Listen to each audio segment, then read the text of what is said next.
when it comes up to these relationships and trying to find you a good partner, you feel like all people are interested in is just strictly like sex or just selfishness in a sense? You have to choose the right one. You either choose or attract. Honestly, you should more attract and watch what you say. If you want a good man, be specific. You know, you don't need to be in competition with this person and that person. You need to be in competition with yourself. Because ultimately, at the end of the day, you're supposed to want to be a better you. That's how you attract good people, good friends, good relationships, good things around to you, is just trying to be the best person that you can be.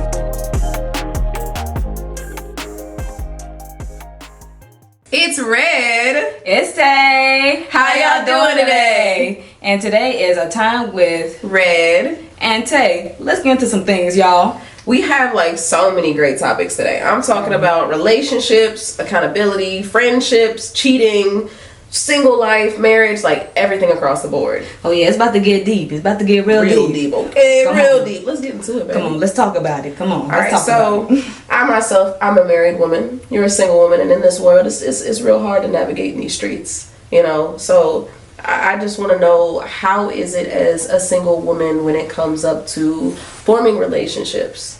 Like, how is that out here for you? It's kind of hard, to be honest with you, because everyone goes through different situations. Everyone is not the same, you know? So it all depends on like how you navigate, how you move on with your daily life. Because see, me, I'm in the house. I don't even like interacting with people for real. I get it. I definitely get Just because, just because it's been getting weird nowadays, especially in the dating scene. It's just better to stay single than to deal with people who don't appreciate you for real. You know what I mean? So honestly, stay single, y'all. Stay single. So you feel as though the appreciation is lacked out here in these streets? Oh yes, like this is not our grandparents' generation. Hell, this ain't even our parents' generation. Like it has gotten so bad. It ain't nothing about sex, and more sex. I feel that. I definitely feel It don't make no sense anyway. It doesn't make no sense. So when it comes up to these relationships and trying to find you a good partner, you feel like all people are interested in is just strictly like sex or just selfishness in a sense. It's not, because everyday people use each other. You know, you can use people in a negative sense. You can use people in a positive sense. Everybody has to use people to, get what they need in life.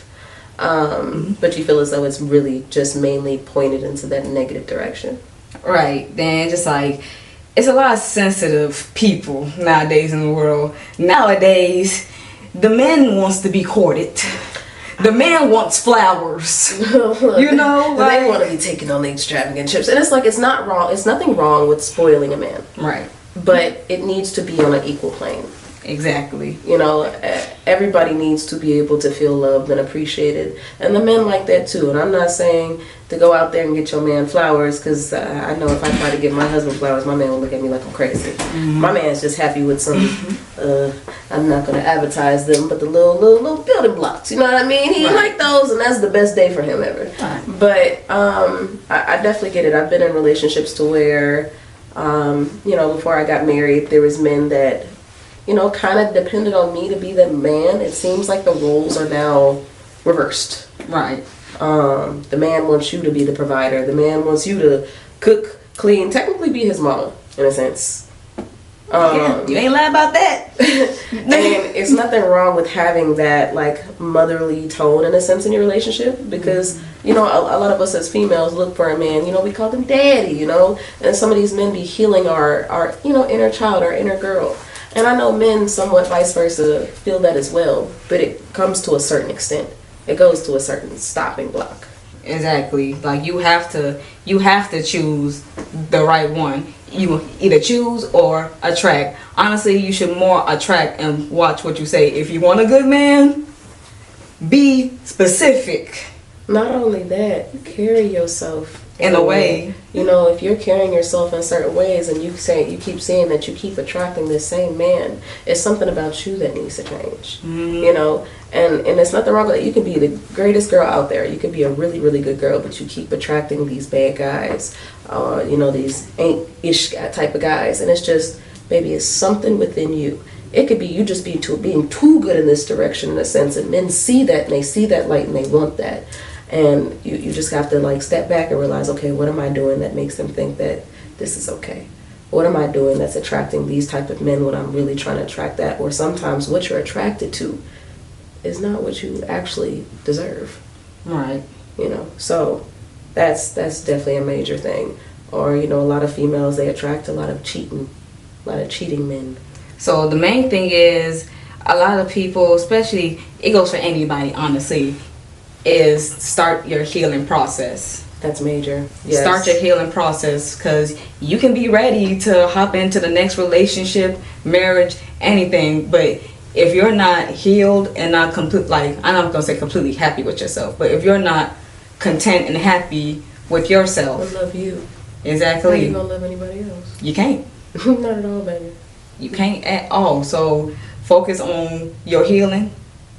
Focus on loving yourself first before you go out and love someone else. You know, and make yourself be, you know, the best person that you can be every day. You know, you don't need to be in competition with this person or that person. You need to be in competition with yourself. Because ultimately, at the end of the day, you're supposed to want to be a better you. That's how you attract good people, good friends, good relationships, good things around to you, is just trying to be the best person that you could be. So that's major. But also taking accountability where you lack off somewhere. Men and women. And I'm not going to say, oh, men, they suck at making it. It's both. It goes both ways. It goes both. Like, trust. I've seen plenty of men. I've seen plenty of women to where I'm just like, all right, you lack that accountability. And at times, yes, I lacked accountability myself. Mm-hmm. It took a lot for me to be like, okay, I'm wrong. Because before, like, it made my mouth burn, made my mouth itch. Okay, I was allergic to saying, okay, I'm at fault here. Mm-hmm. I need to do something. But then also when we slide back into like the relationship aspect, and that right there can be tricky, you know, because everybody wants to be loved. We're not going to sit here and act like don't nobody want to be loved. Everyone wants to be loved. Mm-hmm. But if you're asking love from a person who's not feeding into your soul, yes, feeding into you, pouring into you, yeah, you know, then the relationship is bound to fail. And I'm not gonna sit here and say I'm a love expert. I ain't got no degree or nothing, y'all. Look, I ain't got no degree or nothing, but it just like still, it's experience. If you've been through it, experience it, then you should know, like, you wants to move differently when you're trying to attract a partner. Almost definitely. Because you know, every relationship, every friendship, you learn different things. You go through different things, and you should never take those things and think of like, okay, all negative.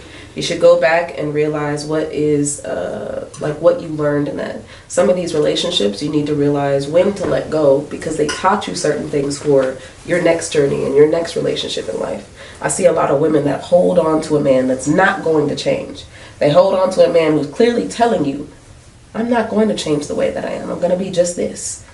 And you're breaking yourself down and you're embarrassing yourself, or you're just doing crazy things just to stay with this man, when really he was just a short part of your journey to teach you something. And you're not even open up your eyes to see it. And I'm going to give y'all a little story right here. I'm going to give y'all a little story time. This is from my personal experience. And this was me back in my high school years. I was around 18 years old. So I'm living in Wisconsin, you know, only with my family, mom, sister, little brother. It was just us. And I just felt as though I wasn't getting enough love in the home. Mm-hmm. So it made me feel like I had to get love outside, you know, like outside the family. So, and that right there, it put me in a whole lot of situations that I could avoid it. Most definitely searching for love in all the wrong places. Exactly. I'm with a guy, I'm thinking he's the one for me. I'm thinking this is my boyfriend, but whole time he's single. You know, Everybody boyfriend. exactly. I thought I had a boyfriend, but the whole time, look, he was single. For the streets, baby. Yes, he was for the goddamn streets. I'm like, goddamn, you know, not only messing with different women, you know what I'm saying, messing with a woman that put her hands on me, jumped me, you know, and it's like, for some reason, I knew, and I still dealt with him. You dealt with the toxicity because your love and loyalty was there. Exactly. And then you were young. You were still learning. But it's just more so, you know, I'm happy that you learned, okay, I gotta let go. I deserve better than this. Because not a lot of females, like, not a lot of men either, because we're not going to just put this on females dealing with this. There's men that deal with toxic relationships, or, you know, females who deal with the toxic relationships and they hold on because they're so loyal and they love them so much, but you need to learn to love yourself more. Exactly, because don't get me wrong, it took me some months. It took me some months to really realize. Some people years, so that's good. Forever, you know. It takes some people forever, but it's more them months, and the stuff that he done was just showing me like, girl, this nigga a bum. Anywho, forget about him. Let's talk about marriages. So, you as a married woman, what's it like being married in today's generation? Like, I learned from just paying attention, like, you really need to work on your trust and stuff before you actually do the I do and get married for real, because you can't come into a marriage with like no trust. Mm-hmm. You can't come into a marriage still worried about what he got going on this phone or what he's gonna do behind your back. Right. You need to clean that slate completely cleared. So personally, like for me, you know, my husband and I did have issues. You know, my man wasn't outside of the house per se, like doing things, but you know, the social media days. So now, you know, men be texting women or whatever the case may be. And I dealt with that with him. And, you know, after some repetitive time of me telling him, like, hey, I'm not going to deal with this. Like, I've dealt with this for many, many years, you know. We finally had a situation where we had an understanding. And we had a talk to where it was just like, okay, well, before we even step foot into me proposing to you, before we even step foot into being one, let's fix this problem, let's build this trust back. And that's what we did. And, you know, now I'm married. I'm very happily married. There is no toxic, there is no bullshit, there is no fake shit here. My house is very comfortable. My children get to actually see, you know, I came into our relationship as a single mother. I got a little boy. And he has 3 kids. Granted, we got an older one, so we don't really count him as one of the kids. We got a grown man. But we came into it, you know, making a blended family. And we wanted our kids to see a healthy relationship. We wanted our kids to see, you know, how a marriage is supposed to be. You know, a lot of people don't realize that your children learn about relationships through you. Mm-hmm. They, you know, a lot of the times we have, you know, young girls who saw their mothers getting abused, or young girls who saw their mother just keep dealing with, you know, the same bullshit over and over again with different men or the same men. And then you get upset when you see your daughter when she gets older, when you finally learn, like, oh, this shouldn't, you know, this is not good anymore. I'm done with this. I've grown up. But your daughter grew up thinking that is normal. All right. Your son grew up thinking that the behavior that his father or the behavior that these men had were normal. So it was very important for us, for our kids to see nothing but positivity. Yes, they see us have arguments, but our arguments are not to extent to where our children are uncomfortable. They see us, you know, go from argument to talking it out to being perfectly fine. I mean, my husband and I can't be mad at each other for more than like an hour or 30 minutes. Like, we're apologizing right after, like, baby, I'm sorry. I shouldn't have said what I said. So my kids get to see, you know, a positive home, a good thing. You know, I don't have any fears of my husband doing stuff that he shouldn't be doing, because we have that understanding. It definitely feels good to have a partner. It feels good to not be alone. And I'm sorry, and I don't mean to cut you off. So I basically want you to give examples of a good, healthy marriage. You know, because I know you said, you know, everything y'all do around the kids, y'all try to make it, you know, as positive, so it won't basically come out for a different outcome for them. Mm-hmm. So do you mind giving like examples? So examples for us is like, our kids just get to see their father and I having like a good bonding experience. You know, my husband and I, we have a business together, so they get to see mommy and daddy building, laughing, having a good time. Or I tell him, babe, I don't feel like cooking in the kitchen tonight, for real, for real. They get to see either he go in there and he cooks and he coming and serving me a plate, or we cooking together, being goofy or whatever the case may be. I like drawing. My husband can't draw worth shit for real, unless it's a plan, you know, him drawing out a house or something, because that's something that he does for his business. Right. I got a guy for that. This is a business, black-owned veteran, by the way. All right. The roof don't need siding, need interior, you know, we got you. But they get to see us, you know, do things together. They get to see, you know, when I'm down and you can clearly tell my energy is out, they get to see him lifting me up. They get to see him being like, baby, I understand you down here. I'm gonna pull you up. And and like, don't get it twisted. Like, marriage is not just, you know, it's not a perfect thing. I'm not saying my marriage is like perfect. You know, nobody has like a perfect life. You're never going to find that. But it is perfect for me. Right. In the sense of, my man is working towards understanding me, understanding my love language even more. He understands my fears. He understands what I want for our kids, or why I go as hard as I do for certain things. And we work that out and are able to, you know, get along with it. He's very protective of, you know, of me and such. You know, like I said, we're a blended family.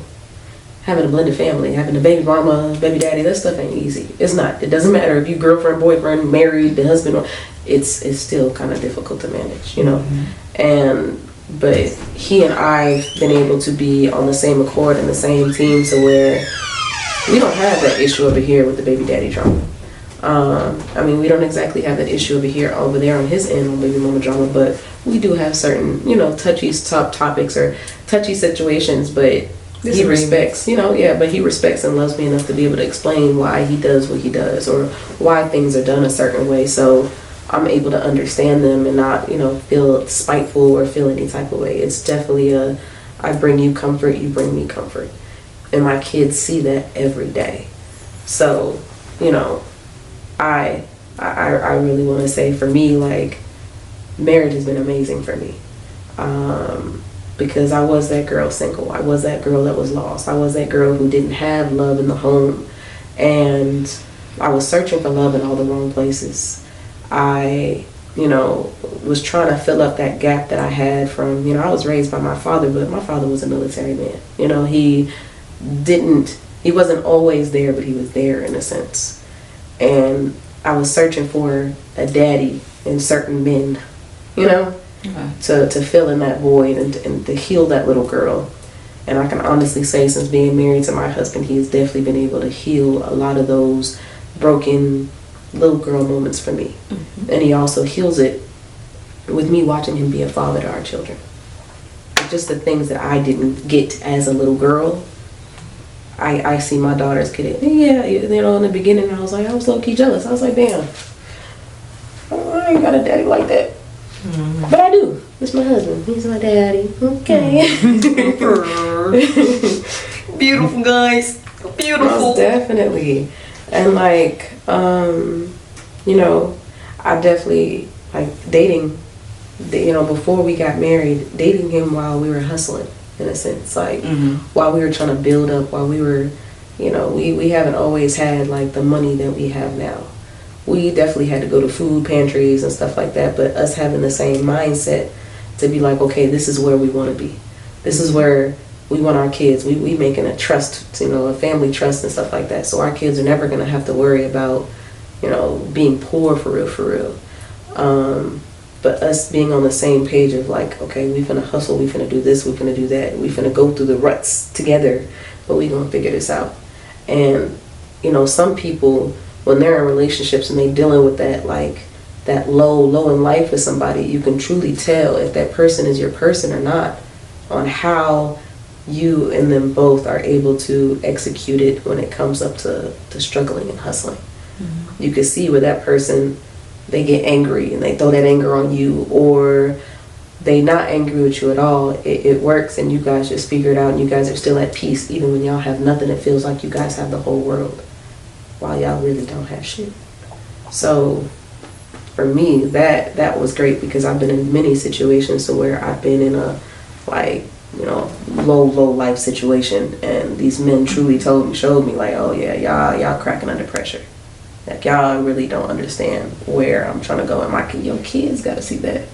Your kids are seeing you cracking under pressure. Your kids don't need to know what's going on. They don't need to know mommy and daddy really struggling. My kids, for the longest time, they thought we was the richest family out there. My kids don't know that their daddy is their piggy bank. Mommy is their piggy bank. And they didn't know that we were poor. They didn't know we was just eating rice and canned beans and canned goods just to get it out, get out the mud. And now my kids still don't know the difference, and we definitely got money now. They just see we going out more to eat because mommy don't want to cook. So mama get tired now. Look, okay, hey, daddy put the budget in. Okay, I'm not cooking about 5 times this week, but I'll cook the other days. Type stuff. I'll cook on the weekends.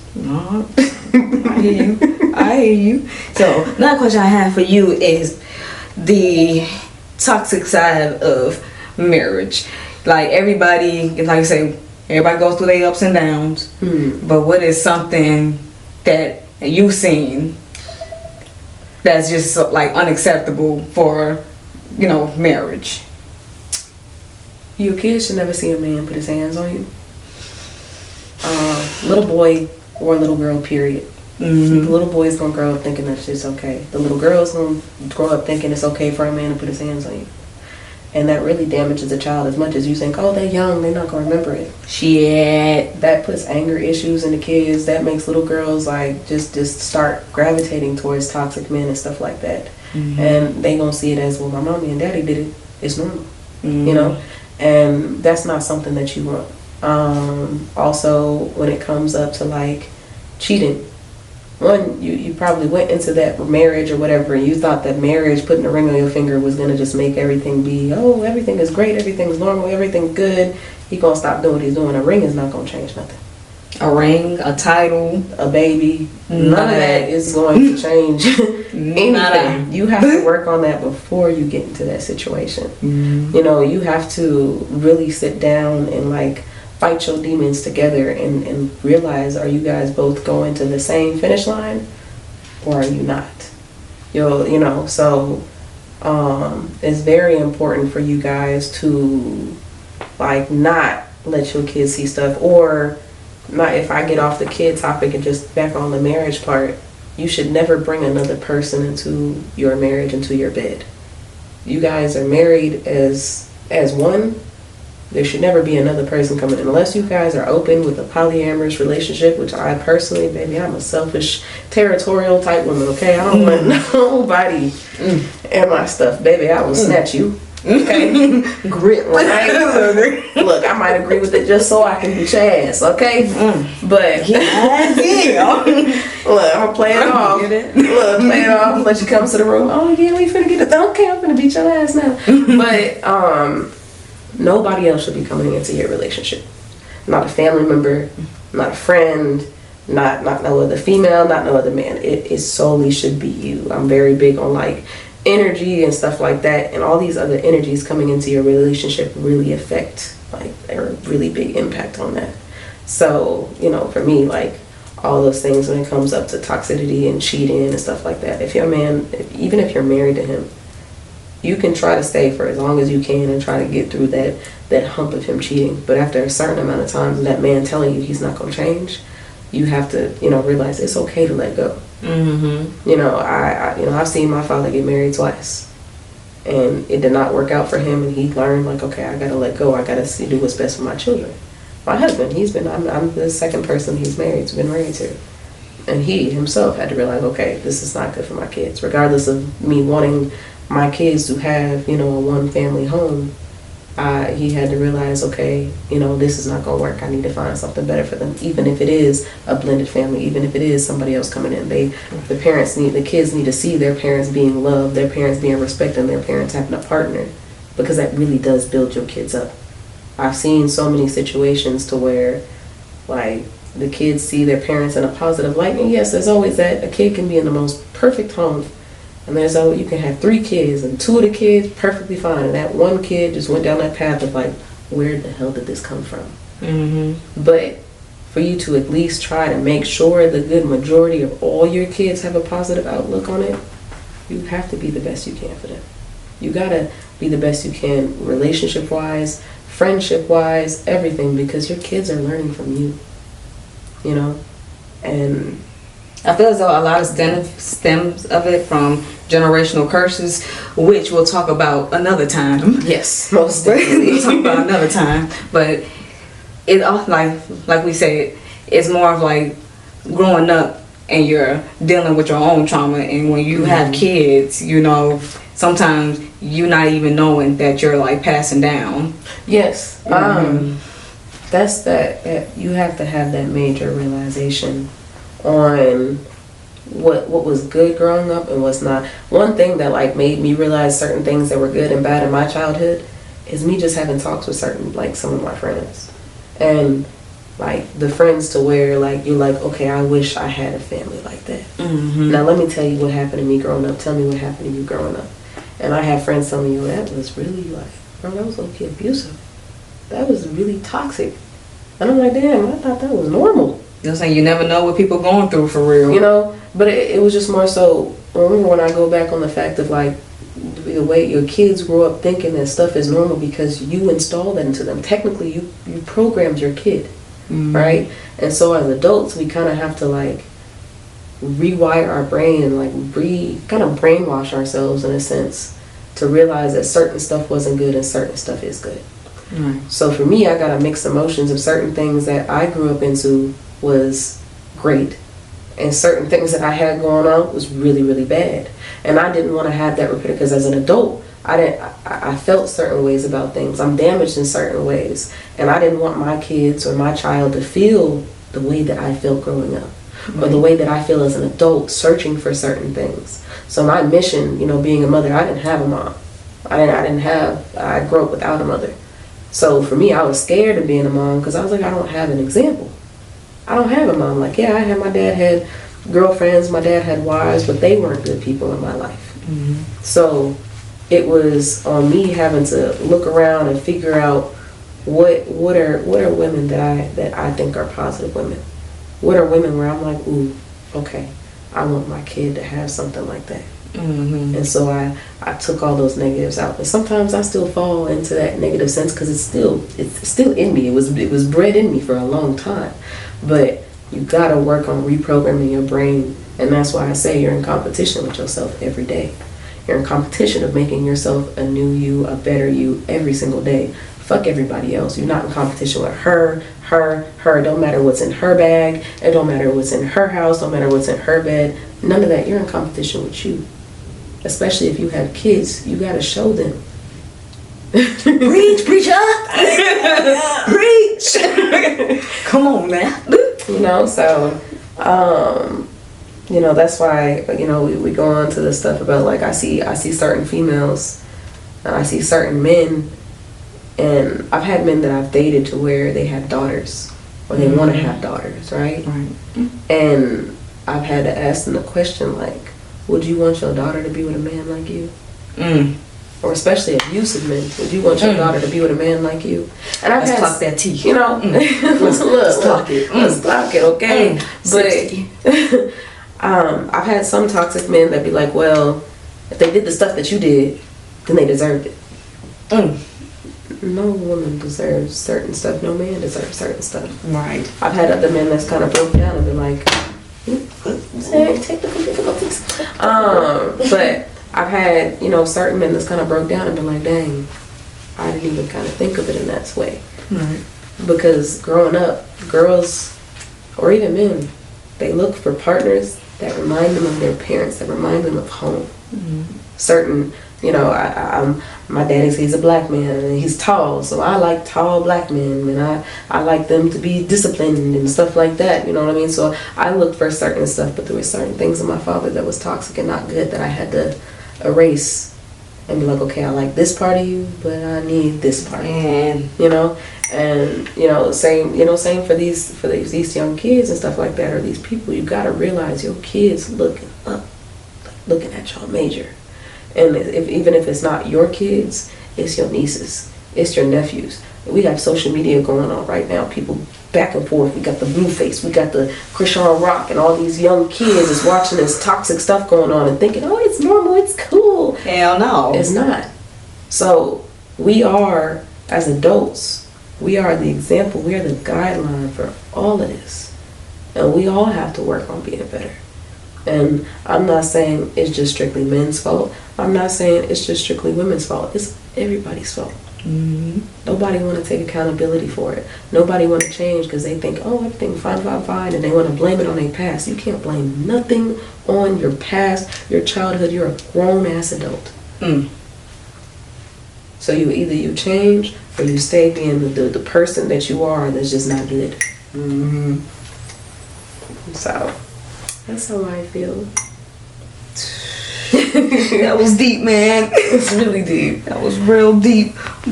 All right, should we just go ahead and wrap this on up? Yes, ma'am. It's been a time. It's been a conversation. It's been a time. Real All right. deep. It's been a time. Thank y'all so much for tuning in. Thank you guys. We really appreciate you guys for watching us, tuning in.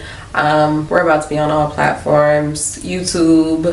We'll have little snippets on TikTok. We'll be rolling in on Instagram. But we really appreciate you guys for tuning in, listening to us and our little crazy butts. But if you guys like to see more, tune in with Redd Tay. A time with Redd Tay, baby.